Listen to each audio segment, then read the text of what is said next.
What is the HTML head? Let's revisit the HTML document we covered in the previous article.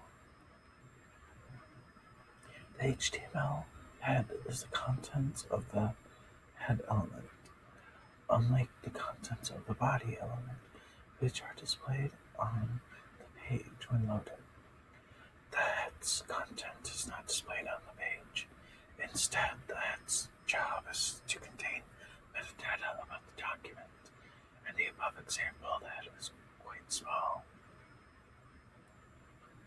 In larger pages, however, the head can get quite full. Try going to some of your favorite websites and use the developer tools to check out their head contents. Our aim here is to not show you how to use everything that can possibly be put in the head, but rather teach you how to use the major elements that you'll want to include in the head and give you some familiarity. Let's get started. Adding a title. We've already seen the title element in action. This can be used to add a title to the document.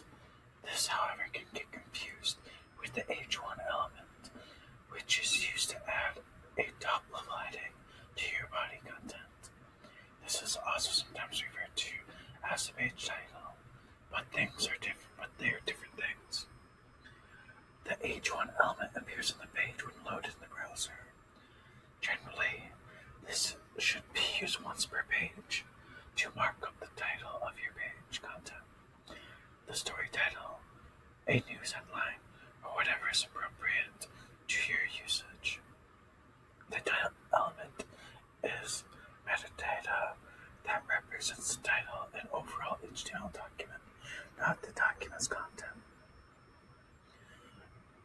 Active learning, expecting a simple example.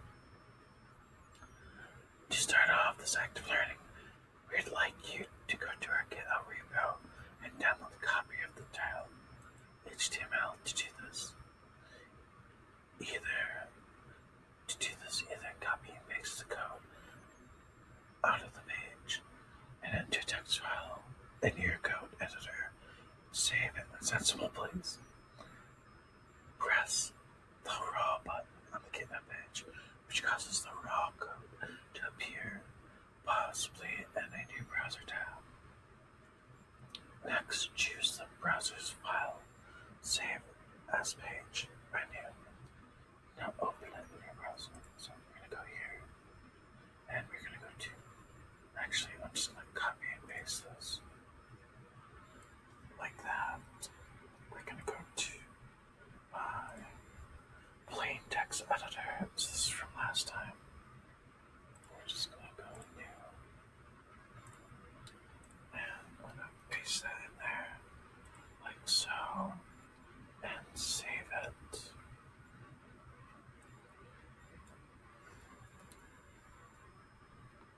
So here's HTML, see? Alright, and then what we're going to do is go to Files, go to SD card, open it up in a reverse like that.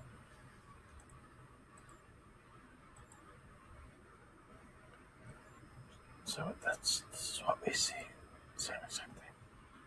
It should now be completely obvious where the H1 content appears, where the title appears. This is the title element right here. This is the H1 element.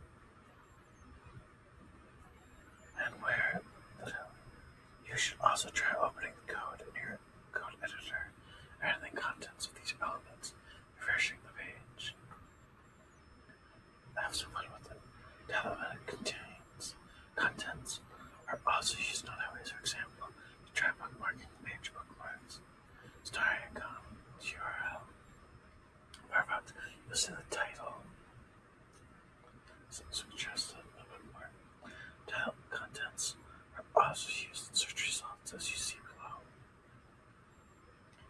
Metadata, the metadata element. Metadata is data that describes data, and HTML has an official The meta element, of course. The other stuff we are talking about in this article could also be thought of as metadata too. There are a lot of different types of meta elements that can be included in your page's app, but we won't try to explain them all at this stage, as it would just get too confusing. Instead, we'll explain a few things that you might commonly use, just to give you an idea. Specifying your document's character encoding. In the example we saw above, this line was included. Meta char set equals double quote UFT-8 dash double quotes. This element simply specifies document's character encoding, the character set that document is programmed to use. UFT-8 is a universal character set that includes pretty much any character from any human language. This means that your web page will be able to handle displaying any language. It's therefore a good idea to set on every web page you create. For example, your page can handle English and Japanese just fine. If you set your character encoding to ISO 88.9-1, for example, the character set for the Latin alphabet, page rendering might appear messed up. Note some browsers, e.g. Chrome, automatically fix incorrect encodings, so depending on what browser you use, you may not see this problem anyway. You should set an encoding of UFT-8 on your page anyways, to avoid any potential problems in other browsers. Active learning experiment with the character encoding. To try this out, revisit the simple HTML template you obtained this then. Okay. Change it to this.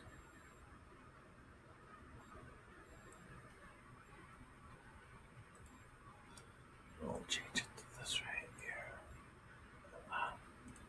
What I'll do, copy this and put that there, save, and then we're gonna open it up. So yeah, see, this is Chrome, so it automatically did that. Adding an author and description. Many meta elements include name and content attributes. Name specifies the type of meta element it is, what type of information it contains. Content specifies the actual meta content. Two such meta elements that are used to include on your page define the author of the page and provide a concise description of the page.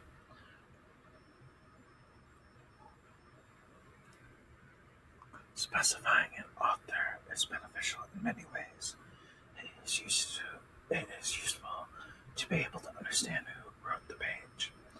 If you have any questions about the content and you would like to contact them, some content management systems have a facility to automatically extract page author information and make it available for such purposes. Specifying a description that includes keywords relating to content of your page is useful, as it has the potential to make your page appear higher in relevant searches performed in search engines. Such activities are termed search engine optimization, or SEO for short. Active learning description is used in search engines. The description is also used on search engine results. Let's go through an exercise to explore this. Go to the front page of the Mozilla network. View the page source, control right click. So we can control R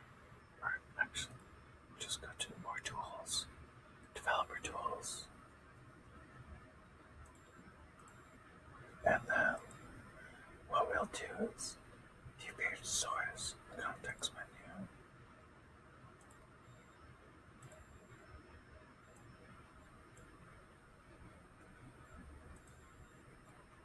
There. Find the description, make it meta tag, which looks something like this.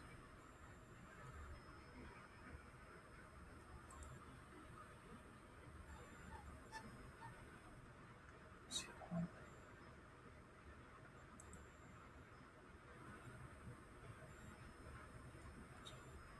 This is all of this meta name.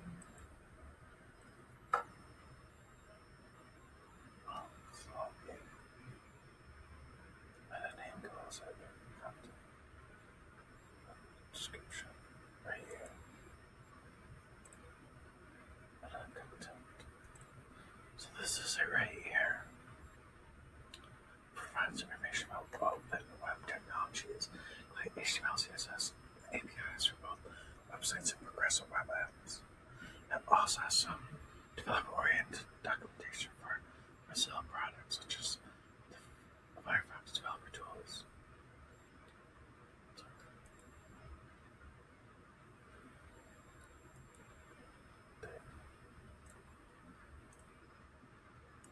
Now search for MDN Web Docs in your favorite search engine. This will be the result here. Now in Google you will see some relevant subpages of MDN Web Docs listed below the page link. These are called site links and are configurable in Google's Webmaster Tools, a way to make your site search results better in Google search engine. Note the meta features just aren't used anymore. For example, the keyword meta element, name keywords, content, fill in your own keywords here, which is supposed to provide keywords for search engines to determine relevance of a page with different search terms. It's ignored by search engines because spammers are filling the keyword list with hundreds of words, biasing results. Other types of metadata. As you travel around the web, you'll find other types of metadata too. A lot of the features you'll see on websites are proprietary creations designed to provide certain sites, such as social networking sites, with specific pieces of information they will use. For example, Open Graph Data is a metadata protocol that Facebook invented to provide richer metadata for websites, and MDN Web Docs source code you'll find. That's what we just looked at. One effect of this is when you link to MDN Web Docs on Facebook, a link appears along with an image description for a richer experience for users.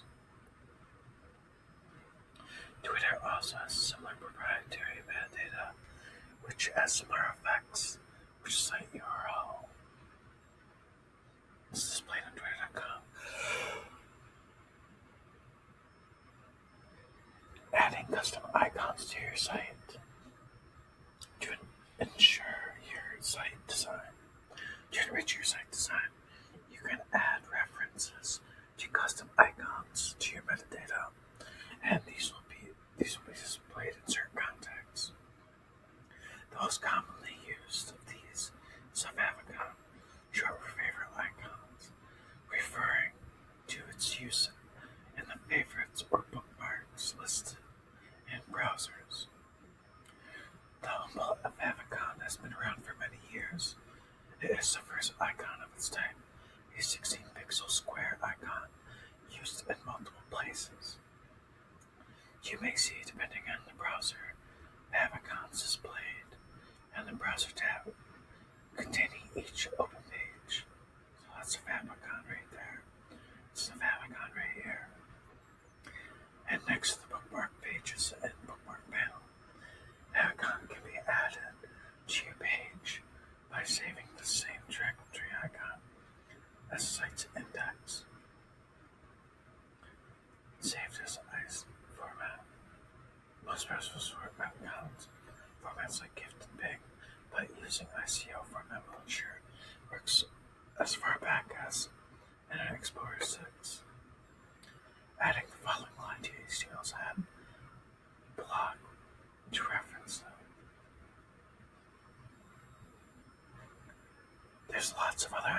excuse me, there's a lot of other icons types to consider these days as well. For example, you'll find this in source code of MDN Prt5 homepage. The generation iPad, high resolution, touch, different sizes. And the comments explain what each icon is used for. The elements cover things like providing a nice resolution icon to use when the website is saved on iPad's home screen. Don't worry too much about implementing all these types of icons right now. This is a fairly advanced feature. You won't be expected to have knowledge of this to progress through the course. The main purpose here is to let you know what such things are in case you come across with them while browsing other website source code. If your site uses content security policy, CSP, to enhance its security, the policy applies to the favicon. If you encounter problems with the favicon not loading, verify the content security policy headers image source directive is not preventing access to it. Applying CSS and JavaScript to HTML